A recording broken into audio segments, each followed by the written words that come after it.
আসসালামু আলাইকুম। আজ পাকাবো কীভাবে শর্টকাটে বিফ মশলা বানানো যায়।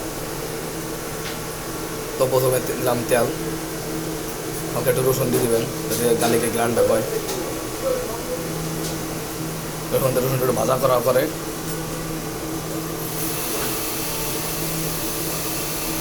রসুনটা ভালোভাবে ভেজে নেবেন। ভাজলে গার্লিকের গ্রানটা দিলেন, মশলার ফ্লেভারটা ভালো হবে। তারপরে এখন দিলাম মশলাটা কিছু মশলা দিয়ে লাড়াচা দিবেন। লাড়াচা দিয়ে তারপরে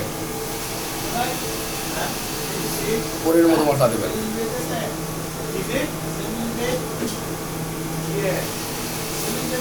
এরপরে আমরা বিফ আগে থেকে সিদ্ধ করে রাখছি যাতে বিফটা তাড়াতাড়ি পাকানো যায়, যাতে শর্টকাটে পাকাবো এর জন্য আগে থেকে বিফটা সিদ্ধ করে রাখছি।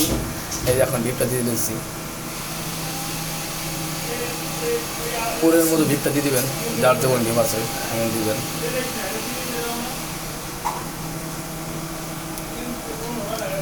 এভাবে বিফটা সিদ্ধ করে রাখলে আপনার তাড়াতাড়ি পাক হয়ে যাবে, যে কোনো সময় পাক করে খেতে পারবেন।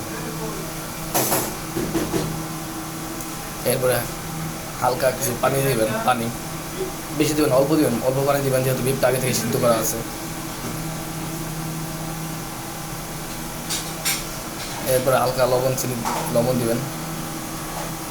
টমেটো দিয়ে দিতে পারেন, না দিলেও না দিতে পারেন, অনেকে টমেটো দিয়ে অনেকে দেয় না। এবারে হালকা লবণ দিয়ে দিবেন পরিমাণ মতো, যার যতটুকু লাগে পরিমাণ মতো লবণটা দেবেন।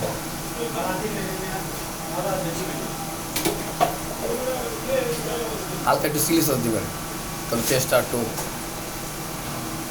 হার্ড টেস্ট হবে, টেস্টটা একটু ভালো হবে চিলি সস দিলে। তারপরে একটু গরম মশলা ফাঁকিয়ে দিবেন, জিরা ফাঁকিয়ে দিয়ে দেবেন। একটু গরম মশলা জিরা ফাঁকিয়ে দিলে আপনার মাথার টেস্টটা পরিপূর্ণ আসবে। এরপর ভালো করে কষাবেন।